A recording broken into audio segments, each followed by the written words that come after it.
اعوذ باللہ من الشیطان الرجیم بسم اللہ الرحمن الرحیم قال یا قوم لیس بی ضلالۃ ولکنی رسول من رب العالمین۔ انہوں نے فرمایا کہ اے میری قوم، مجھ میں تو ذرا بھی گمراہی نہیں، لیکن میں پروردگار عالم کا رسول ہوں۔ ابلغکم رسالات ربی وانصح لکم واعلم من اللہ ما لا تعلمون۔ تم کو اپنے پروردگار کے پیغام پہنچاتا ہوں اور تمہاری خیر خواہی کرتا ہوں، اور میں اللہ کی طرف سے ان امور کی خبر رکھتا ہوں جن کی تم کو خبر نہیں۔ او عجبتم ان جاءکم ذکر من ربکم علی رجل منکم لینذرکم ولتتقوا ولعلکم ترحمون۔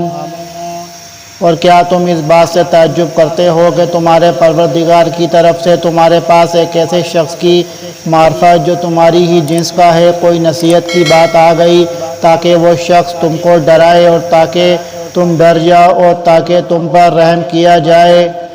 حضرت نوح علیہ السلام اور حضرت آدم علیہ السلام کے درمیان 10 قرنوں یا 10 پشتوں کا فاصلہ ہے۔ حضرت نوح علیہ السلام سے کچھ پہلے تک تمام لوگ اسلام پر قائم چلے آ رہے تھے، پھر سب سے پہلے توحید سے انحراف اس طرح آیا کہ اس قوم کے صالحین فوت ہو گئے تو ان کے عقیدت مندوں نے ان پر سجدہ گاہیں عبادت خانے قائم کر دیں اور ان کی تصویریں بھی وہاں لٹکا دیں۔ مقصد ان کا یہ تھا کہ اس طرح ان کی یاد سے وہ بھی اللہ کا ذکر کریں گے اور ذکر الہی میں ان کی مشابہت اختیار کریں گے۔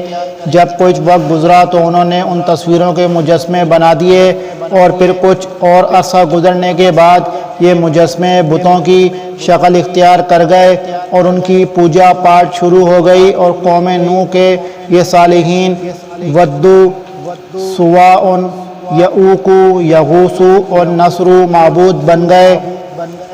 ان حالات میں اللہ تعالیٰ نے حضرت نوح علیہ السلام کو ان میں نبی بنا کر بھیجا، جنہوں نے 950 سال تبلیغ کی، لیکن تھوڑے سے لوگوں کے سوا کسی نے آپ کی تبلیغ کا اثر قبول نہیں کیا۔ بالآخر اہل ایمان کے سوا سب کو غرق کر دیا گیا۔ اس آیت میں بتلایا جا رہا ہے کہ قوم نوح نے اس بات پر تعجب کا اظہار کیا کہ انہی میں کا ایک آدمی نبی بن کر آ گیا جو انہیں اللہ کے عذاب سے ڈرا رہا ہے، یعنی ان کے خیال میں نبوت کے لیے انسان موضوع نہیں۔ فَكَذَّبُوهُ فَأَنجَيْنَاهُ وَالَّذِينَ مَعَهُ فِي الْفُلْكِ وَأَغْرَقْنَا الَّذِينَ كَذَّبُوا بِآيَاتِنَا إِنَّهُمْ كَانُوا قَوْمًا عَمِينَ۔ سو وہ لوگ ان کی تکذیب ہی کرتے رہے تو ہم نے نوح علیہ السلام کو اور ان کو جو ان کے ساتھ کشتی میں تھے بچا لیا، اور جن لوگوں نے ہماری آیتوں کو جھٹلایا تھا ان کو ہم نے غرق کر دیا۔ بے شک وہ لوگ اندھے ہو رہے تھے، یعنی حق سے حق کو دیکھتے تھے، نہ اسے اپنانے کے لیے تیار تھے۔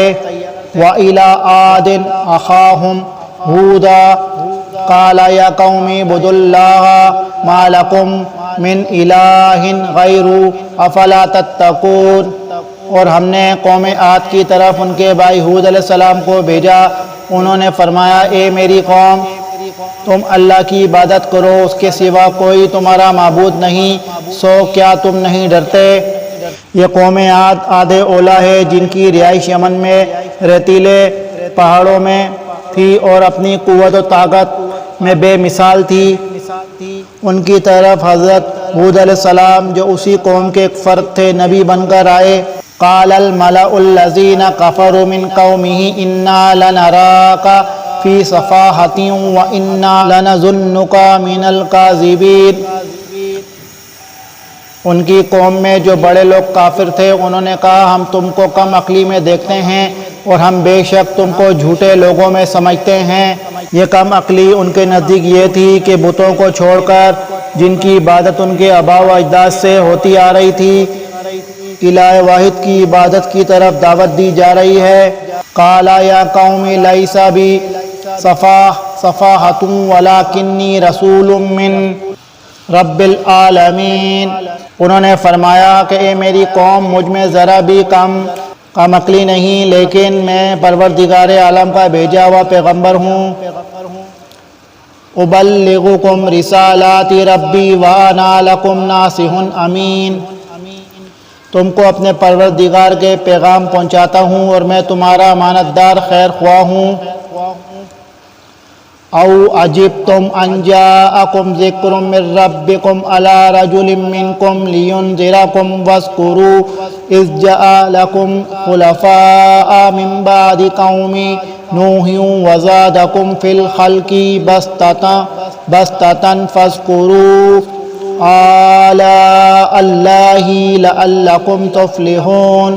اور کیا تم اس بات سے تعجب کرتے ہو کہ تمہارے پروردگار کی طرف سے تمہارے پاس ایک ایسے شخص کی معرفت جو تمہاری ہی جنس کا ہے، کوئی نصیحت کی بات آ گئی تاکہ وہ شخص تم کو ڈرائے، اور تم یہ حالت یاد کرو کہ اللہ نے تم کو قوم نوح کے بعد جانشین بنایا اور ڈیل ڈول میں تم کو پھیلاؤ زیادہ دیا۔ سو اللہ کی نعمتوں کو یاد کرو تاکہ تم کو فلاح ہو۔ ایک دوسرے مقام پر اللہ تعالیٰ نے ان کی بابت فرمایا، لم یخلق مثلھا فی البلاد، الفجر 8، اس جیسی قوت والی قوم پیدا نہیں کی گئی۔ اپنی اس قوت کے گھمنڈ میں مبتلا ہو کر اس نے کہا، من اشد منا قوتا، ہم سے زیادہ طاقتور کون ہے؟ اللہ تعالیٰ نے فرمایا، جس نے انہیں پیدا کیا ہے وہ ان سے بہت زیادہ قوت والا ہے۔ حامیم سجدہ 15۔